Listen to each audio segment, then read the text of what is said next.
Merry Christmas, everyone. This week we have something special for you, a unique Christmas-themed horror story every single day, paired with a one-of-a-kind Midnight Man song to close each night. If you enjoy what we do, please give this video a like and subscribe to join us for more seasonal chills. Now let's unwrap today's festive nightmare.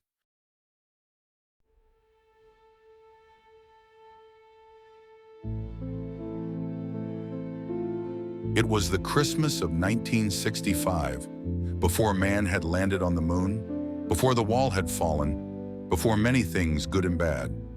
For me, it was the last time that I knew innocence, before the creeping shadow which engulfed my family, before the madness, before death, before. It was the Advent calendar, that damn thing which I had to have. Each door a promise of Christmas, and each window a misted reminder of the warmth and kindness of the festive season. I was 9 years old, and while the parents in my neighborhood would have had no fears for their children in the past, allowing them to play freely in the icy December streets, those days were lost like breath on a mirror. If snow had fallen, there would have been no joy, no snowball fights in the darkened evenings, no sledges sliding carefree down the fields nearby. Children could not be children. Though the young may have felt apprehension in the dark, it was the parents who were the most fearful, terrified of the ultimate loss, a pain they could never extinguish. For the previous 3 Christmases, without fail, the worst had happened. A child had went missing.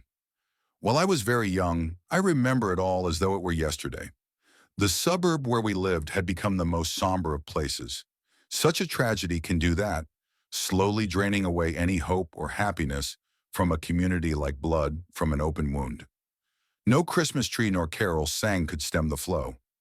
The first to disappear was Tommy Graham. He was 11 years old, and although I had seen him around, I didn't really know him personally. I remember my mother crying about it. Just the thought of something terrible happening to a child distressed her greatly, and the pain that the parents must have been going through was often on her lips. That Christmas, my dad held on to me tighter than he had ever done before, and I could tell that they were affected terribly by the disappearance, just as the rest of the community had been. The following year, another Christmas came, and another child was taken. Her name was Cheryl, and she was only 4 years old, tiny and fragile. Tears were shed, misplaced rage vented towards the police who were unable to find her, and by New Year it was the commonly held view that, like Tommy the year before, little Cheryl would never be found. I, like many of my friends, had been scared by the vanishing children. It was the first time that I became aware that adults could do harm, even to the most vulnerable of us, that children were not always safe, and that those bigger and stronger than us could have unspeakable things on their minds.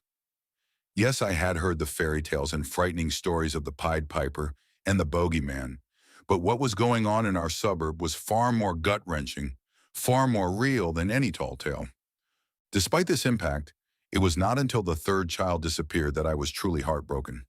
His name was Finn, and he was one of my friends, a close one at that. We lived on the same street, playing football in a field by his house, and walking to and from school together each day. My dad used to take us to the cinema most Sundays, buying us each a hot dog, and when we got home, Mom would serve us a beautiful Sunday roast. Finn was like part of the family, and I still think about him to this day. Where would he have been now? What would he have done with his life? How diminished have we been not knowing that boy or the adult he would have become? No laughs, no tears together, just an empty seat in the cinema, a vacant desk in the classroom. I remember his blue eyes and blonde hair more than anything for some reason. That and his happy-go-lucky nature. I missed him then, and even now I wish that it were not true. Like the others, Finn had been snatched from his bed as he slept on that most peaceful of nights, Christmas Eve. His parents had tucked him in, hanging his stocking over the fireplace, kissing his forehead, whispering a Merry Christmas as he fell asleep. They woke expecting to hear the excited, scampering footsteps of their son rushing down the stairs to see what Santa had brought, what wrapped secret boxes he had left by the tree, and instead were confronted with an empty bed, the loss of their only child, in an open window, sucking in the biting frost of Christmas Day. The parents of all three children would not let go, could not, nor would they assume the worst.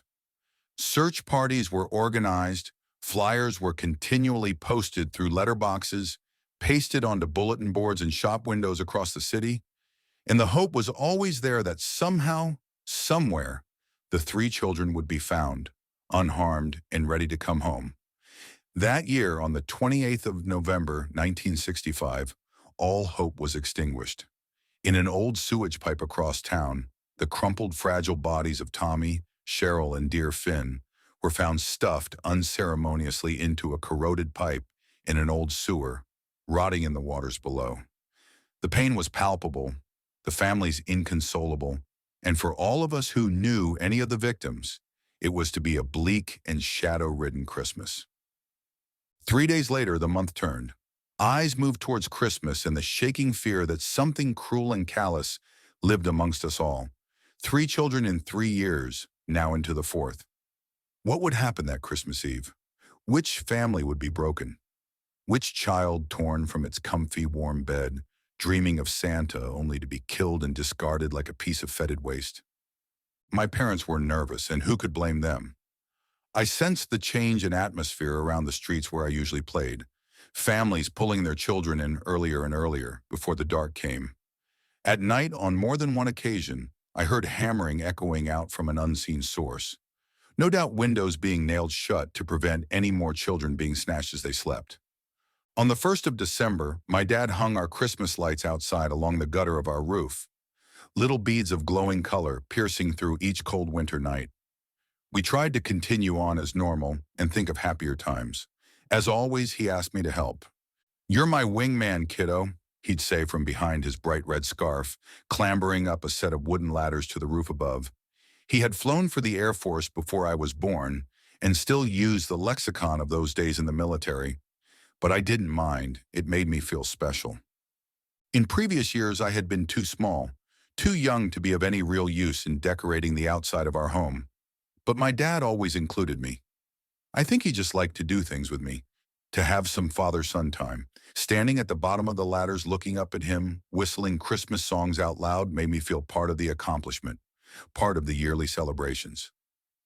That December was different, however. It was the first time I was big enough to go up the ladders with him, to look out at the old street below and see the occasional blink from a weathered set of lights clinging to a neighbor's fence or home. My mom was terrified. She had visions of us both falling to our death. But my dad always seemed sure of himself. Not arrogant, just confident, and cheerfully reminding us all that things would be okay. Looking back, I think that's what I loved about him the most when I was a kid. The fact that he had it all in hand and did everything to reassure his family and friends. I never felt in danger up those ladders. Always loved, always safe, always. Before we came down, I remember looking at the rooftops poking out in regimented lines from the streets around. I noticed that the world seemed different from up there, and that to me, there appeared to be fewer Christmas lights than ever before. That night, I knew what was coming. My mom tucked me into my bed as my dad finished hanging some paper ring decorations from my bedroom ceiling. I always felt that those decorations protected me somehow. I'd stir in the night, scared of the dark, and yet at Christmas time I believed that somehow those pieces of colored paper, that blinking Christmas tree in the other room, that those symbols, those pieces of goodwill, would keep whatever monstrosities hid in the dark at bay. My mom kissed me on the forehead and left the room, and there was my dad standing in the corner with his hands behind his back, smiling. "Well, wingman, you know what time it is?" he said as we both began to chuckle. "Let me see, Dad, please," I yelled, excited. From behind his back, he produced an advent calendar. I leapt for joy across the room and hugged him before snatching it from his hands and diving back under the covers. Sitting down on the bed, Dad ruffled my hair with his fingers, watching me curiously. He knew I loved getting an advent calendar each Christmas, and I had worried that I wouldn't get one that year, as he'd told me that most of the shops were sold out of them. But Dad being Dad, he'd spent hours driving around until he found one, and made sure that on the night of December the first night of Advent, there it was. The calendar was beautiful, handmade with carefully crafted drawings on its front and back. The lines and sketch colors lovingly showed a Christmas street full of lights, with houses covered in snow, and the windows beaming with a warm yellow glow, waiting for the night Santa would arrive. What I loved about each year's Advent calendar, the good ones at least, was that they told a story. They showed something wonderful happening. Each door or window would be opened night upon night, revealing a picture, building until that magical climax of Christmas. I loved the anticipation of the holidays, and the Advent calendar symbolized the hopes that Christmas held. Not just presents, although as a child that was a big part of it, but spending time with my family, seeing my grandparents who usually lived in another part of the country, and getting to eat all the chocolates and turkey I could cram into my mouth. Getting to be away from the boredom of school, getting to play with new toys, getting to have fun with my friends. It was the thought of friends which brought me down for a moment. There I was holding an Advent calendar, each cardboard door numbered from 1 to 24, from the 1st of December until Christmas Eve. The same night that 1 year previous, my dear friend Finn had been taken, murdered, and left to rot down a sewer. I began to cry, and almost instinctively my dad seemed to know what was upsetting me. He asked about Finn, and when he mentioned his name, I sobbed deeper than I had since his death. My poor friend who would never again go on those carefree days out with me and Dad, or walk alongside me to school laughing and playing. It was then that my father explained to me something about death, words which have always stayed with me. You know something, kiddo? As long as you keep the memory of the people you've lost in your mind and in your heart, they'll always be alive. They'll always be with you. So Finn is right here, he said, pointing to my chest gently. With those words, I felt a soothing comfort wash over me and all cried out. My dad tucked me into bed, kissed me on the head and said goodnight, knowing to leave my bedroom door open slightly, to let some light from the hall keep my room from the dark. He had left the Advent calendar sitting nearby, its closed windows facing me from my nightstand. And yet I was exhausted, and so my thoughts drifted from what lay behind those cardboard doors to sleep, and hopefully to a more rested state of mind. But that did not occur. I woke in the night from an horrendous dream about my friend Finn, little 4-year-old Cheryl, and 11-year-old Tommy Graham, crushed down a sewer pipe, the water running over their bodies into mouths which once spoke and laughed and smiled, only then to be rendered silent by an unseen, brutal hand. In the darkness, Finn's voice cried out, garbled and drowned. A word came forth and clung to me like no other. Run. I leapt out from my bed, soaked in sweat, ready to cry out for my mom and dad. But then something strange caught my attention, shaking me to the core. I looked to the Advent calendar, to the drawings of cozy houses covered in snow, their windows beaming out into the cold December night, sitting there waiting almost as I had left it. Yet something was amiss, something which I had no memory of. The first Advent door had been opened, the cardboard left ajar like the one to my room. Stepping forward, the sweat dripped from my hand as I pulled the door back to reveal what secrets the calendar had in store for me. In what little light there was, I squinted, my mind slowly piecing together the picture behind door number 1. As my eyes adjusted, I recoiled in horror at the sight and screamed for my family.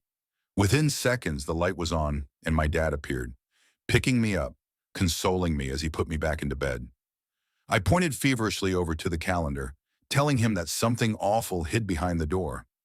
Of course he looked, then smiled reassuringly. It's just a happy Christmas scene, kiddo, he said, handing it to me. Looking closely, I could see that the picture had changed slightly. It depicted an old stone bridge covered in snow. Children played on top of it happily. Yes, it appeared quite harmless, quite serene. My father left, and soon I was drifting back to sleep. Yet my mind hazed over with two thoughts, of Finn screaming run in my dream, and of what I could have sworn I'd seen in that first little calendar door. The bridge was there, but underneath in the dark, eyes looked out to the children playing gleefully above, eyes which seemed racked with rage and hate. The next day at school went quickly, but on my way home, I dragged my feet over the bitter frozen concrete paths and pavements, thinking of Finn and how he had always walked with me. As my house came into view, I smiled for a moment at the lights Dad and I had hung on the roof. They warmed my spirits, but when I entered my room, my soul was chilled stagnant once more. The next Advent calendar door had been opened. This time I knew I hadn't been there to do such a thing in my sleep as I had assumed must have happened the night before. No, someone had opened it. I touched the yellow number 2 of the cardboard door, a number which should have promised a treat or a happy picture, reminding me that Christmas was near. I hesitated and then looked behind it. Another street scene played out before me. This time a small boy pulled a red sledge behind him as other children threw snowballs at each other, grinning wide and happy. At first I sighed with relief that the picture had no hidden intruder, no eyes staring out of the darkness in contempt. But just as I sat the calendar back down onto my nightstand, I saw it, the faint outline of a person looking out towards me, almost invisible, yet hiding within that Christmas scene in plain view, sitting there on the boy's red sledge. I closed my eyes and rubbed them, fearful that they might reaffirm the figure's presence once more when open. But just as the darkened eyes had disappeared from under the bridge on the 1st of December, the faint outline of the unseen pretender had moved on from the picture. I knew that no one would believe me, and even worse, I barely believed it myself. My 9-year-old mind could not comprehend such strange and ominous occurrences, yet I was not so removed from the idea of horrid things scuttling around in the dark, creatures which even parents could not protect you from. The figure had moved on, I was certain of it, and I knew that it must have traveled and hid behind the door for the 3rd of December. The next morning I told myself that I would not open any of the closed doors from the Advent calendar. I promised myself, yet someone, something, was doing it for me. That night I awoke in the darkness once more, the same dream playing out, poor Finn muffled and drowned by the putrid sewage water, crying out in the dark, crying out, and yet warning, pleading. "Run," he said, "run!" Again I leapt from my bed, and once more the calendar door for that day had been opened by an unseen force. There in the dark I looked, compelled by the fear of not looking, the terror of not knowing what was to come. For in that third picture it became clear to me something was on its way. Something unspeakable was plotting and slowly but surely drawing closer.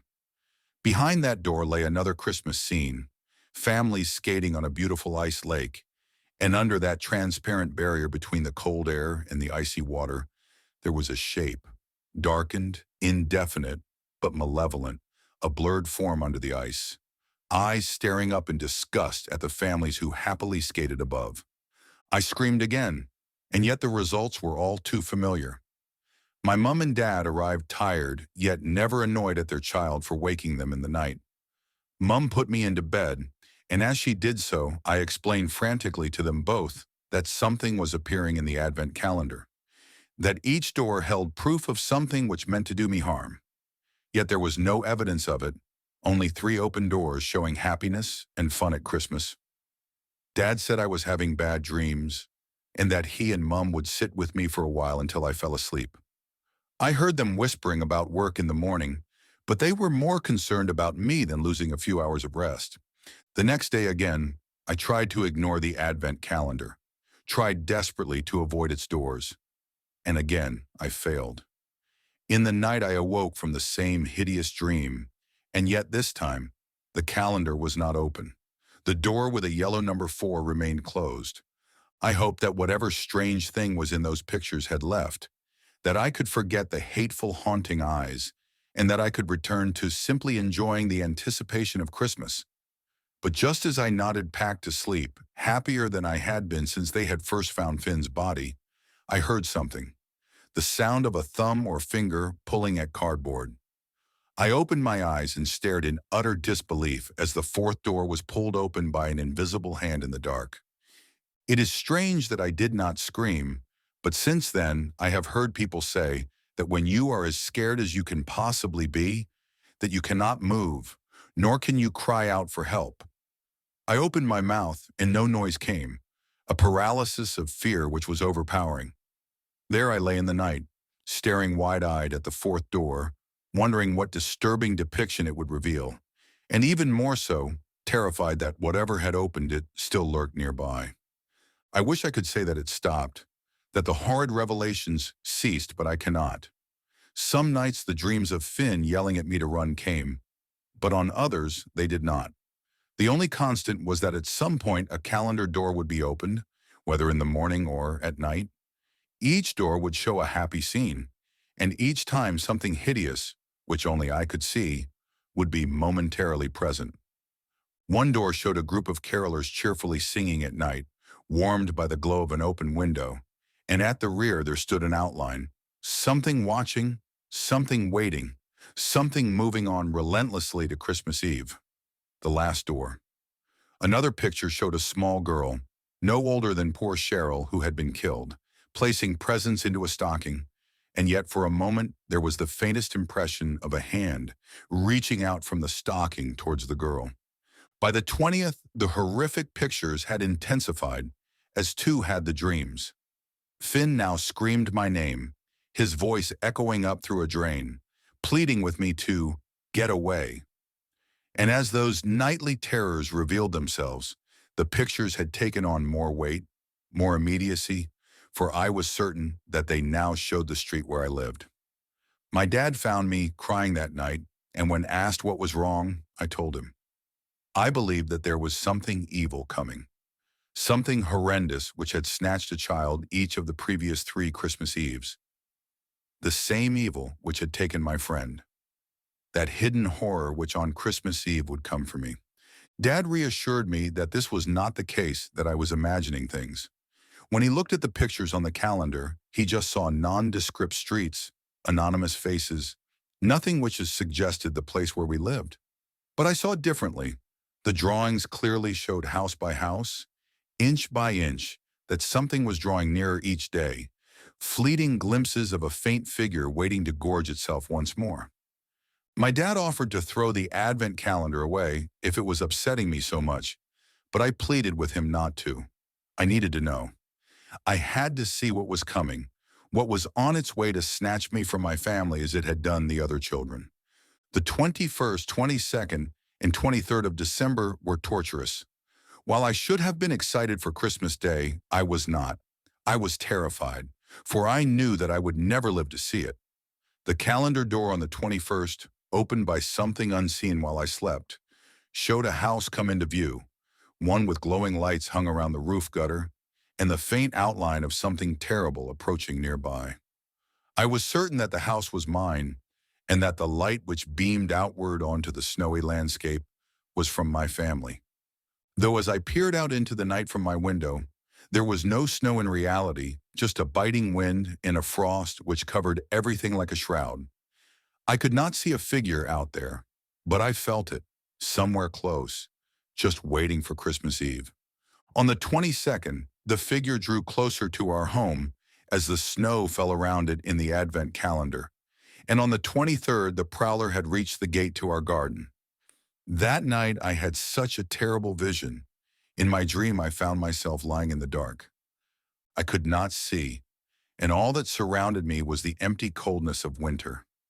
Pain coursed through my body and the sound of running water pushed over it, forcing me deeper into an abandoned drain. Putting out my hand instinctively, my fingers touched the frozen mouth of another child. Slowly it moved against my hand, and its stagnant lips whispered as if weakened. "Run! Get away!" I did not wake screaming, nor did I leap from my bed as I had the other nights like an animal fleeing from a predator. There I lay in the silence of the night, and in that stillness I cried. The paper chains and decorations my family had hung from my room ceiling proved no protection from the pain or from the thoughts of the 3 children, how they had been taken and how I would be next. And then the day had come. Christmas Eve. I was frightened, but a distance took me, one which slowed my words and left me dispassionate about the festive season, about my family. I wish I had not been that way and had savored every moment I had left. But I was drained, numbed by the lurking fear which had haunted me for weeks, tired of it all. a strain which no 9-year-old should have had to bear. My dad knew that I wasn't my usual self, as I normally relished Christmas Eve like most children, excited and completely enthused for what would come. But there I was outside in the cold, helping him fix part of the lights which had come unhooked in the wind. I watched my dad on the ladders once more, the wind rattling everything around, the slates on the roof, the trees, the gutter. I thought about how Finn's family, or little Cheryl's, or even Tommy Graham's, would have been preparing for Christmas Day like we were, happily unaware of the loss they were about to undergo. At least I knew, I had foresight, each hideous picture hinting at that faint figure coming closer and closer to my home, to open my window as I slept waiting for Christmas morning, to snatch me from my bed, to slaughter me, discarding my body down a sewer pipe, used and forgotten. As the wind howled and the lights chinked and jingled together, I looked back at the gate to our garden, to where I had last seen my future attacker. I could see nothing, just an empty street on the quietest night of the year. But in that absence, I could feel eyes bearing into me. My dad climbed down the ladder, whistling merrily to himself, and as I looked up at him, I simply asked, matter-of-factly, if he would nail my window shut. He didn't ask why. He knew many parents had done the same, and so we went inside as the evening rolled in, carried by the promise of frost from the outskirts of the city. Dad got his toolbox out and drove a large series of nails into the frame of the window. Once I was confident that there was no way to open it, I thanked him and asked if he would do one more thing for M, only one, to sit next to my bed all night and look over me until morning. Unlike the other nights, he did not tell me that there was no monstrosity out there, nor did he say that the world was a safe place, for that would have been a lie. He placed his hand gently on my shoulder and said, "If you need me, I'll sit right here until it's time to open the presents." And sit there he did. My mother came in to kiss me on the head before returning back to the kitchen, where she was preparing things for the dinner next day. I so wanted to see it. Presents meant nothing to me by that night. All I cared about was being there at the family table, laughing with Gramps and Gran, and knowing that the nightmare of December 1965 was over. I fell asleep as my dad sat by the bed, reading his book. It must have been 2 or 3 in the morning when I woke. I was unsure of the precise time, but what I knew was that my dad was standing at my window, looking down, out to the street below. I whispered to him and asked what was wrong, but his reply was hesitant. "Nothing, kiddo. Go back to sleep." Then I heard it, certain and labored, the sound of footsteps slowly walking up our garden path outside, shambling forward towards our home. The sound frightened me, and my thoughts immediately turned to the Advent calendar, to the faint outline figure which had haunted me. From what little light there was, I could see that the door for Christmas Eve was sealed shut, yet to be opened. The footsteps continued one after the other, slowly, steadily. My dad stared intently outside as I asked if he could see anyone there, but he just shook his head in disbelief. The footsteps ceased and silence covered everything like the frost outside. Suddenly it was broken by 3 loud booming knocks. It was at our door. I cried out in terror and started sobbing. "It's come to take me, Dad. Like Finn and the others." I howled in utter despair as the tears slid down my cheek. "Nonsense. It must just be a neighbor or something," my dad said unconvincingly. "No, Dad. It's here to take me away," I screamed as I handed the calendar to him. "Open the last door. Open it and you'll see. Christmas Eve, each Christmas Eve, it takes a child, and if you open that, you'll see it. I promise, you'll see it." 3 more loud knocks echoed out, and for the first time in my life, I saw fear flicker across my dad's face as I could hear my mum stirring from her room, shouting through, asking what was going on. 3 knocks once more, this time more pronounced. "Please, Dad, look at the door. Open it, and you'll believe me. It's here for me." My father's hand trembled as it held the calendar tightly. Slowly, he opened the last door to see what was shown. "God, no!" he yelled out, and with that we heard the most hideous of sounds, one which was laced with dread, a click of a lock, the turning of a handle, and the front door opening to the cold. Then footsteps climbing stairs, looking, seeking. and then slowly coming down the hall towards my room. "Dad, please help me," I pleaded as the nightmarish thing in our house drew closer. He looked at me, trying his best to hide his fear, but I could see it etched into his face, into his soul. "Listen to me, son. As soon as I go out there, I need you to grab all your things, anything heavy, and barricade your door. Don't let anyone in this room unless it's me or your mother." I believe in that moment he saw the utter despair in my eyes, and before he left the room as the footsteps reached the room next to mine, he spoke gently, patting me on the head. "It'll be okay," he said. Then he was gone. I did as he said, and as soon as he had left the room, I moved my nightstand, my chair, my books, anything I could against the door, sobbing my eyes out, praying that my parents were safe. At first I heard nothing throughout our house. Then suddenly violent shouting erupted. A struggle quickly followed, with what sounded like furniture being thrown and glass smashed. And then the worst of it, my mother screaming. She cried and yelled and agonized. And finally, I could not bear it anymore. I could not leave her alone. Clearing the things away from my door, I opened it and wandered down the darkened hall. A cold, icy air blew through the house. The front door lay open, decorations swung in the frozen breeze, and outside knelt my mother, alone, terrified, screaming into the night. Losing a parent is hard for a child, and to do so on Christmas Eve harder still. Yet the torture of that night cuts deeper than most. Few can know my true pain. Over the years, I have tried to understand it more clearly, understand what my life was before and what it is now, to little avail. I cannot give solid explanations, nor can I say that my anger will ever truly diminish. I've tried to live as best I can, putting the mystery out of my mind each year that is until Christmas, when the memories flood back like a comforting blanket, soon torn away by a silent hand from the dark. My own children, now grown up, have asked me why I become a little distant at this time of year, and to that I have given no real answer. All I can say is this: I do know two things, both of which haunt me to this day. The first is that no one ever saw or heard from my dad again. My mother remained tight-lipped until she died about what had come into our house that night, what took her husband, and who can blame her.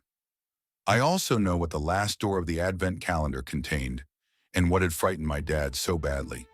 It was a drawing like the others, a happy Christmas scene, with one horrid addition. It showed a boy sleeping soundly in his bed on Christmas Eve, a child who looked uncannily like my poor friend Finn, unaware that his life would soon be over, and that he was being watched through the frosted window by his killer, whose face looked remarkably like that of my father's.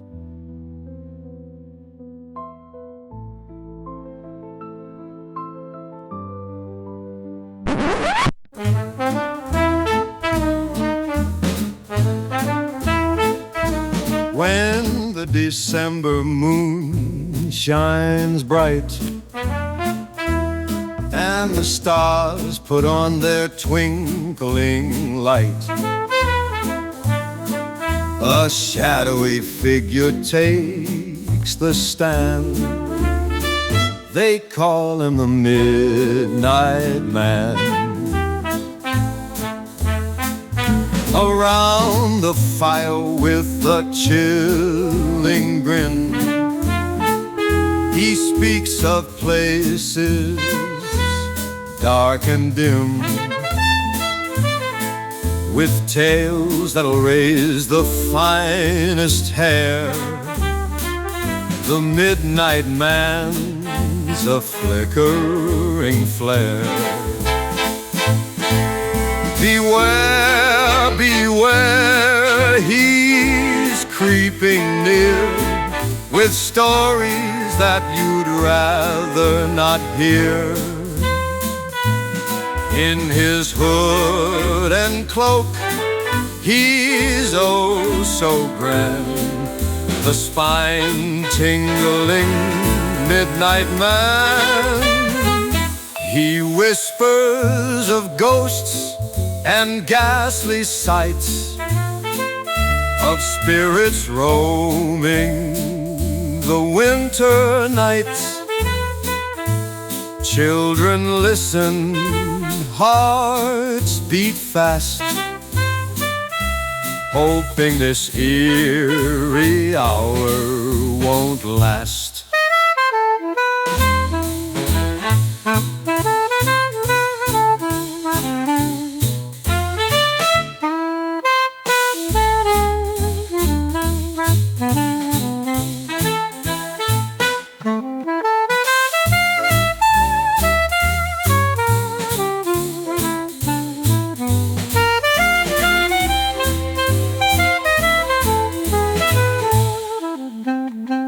His tales ensnare each wandering soul.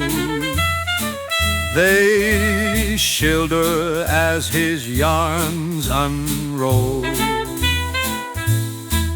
A Christmas time both chill and cheer, when midnight man is drawing near. He whispers of ghosts and ghastly sights, of spirits roaming the winter nights. Children listen, hearts beat fast, hoping this eerie hour won't last. His tales ensnore each wandering soul. They shiver as his yarns unroll. A Christmas time both chill and cheer, when midnight man is drawing near.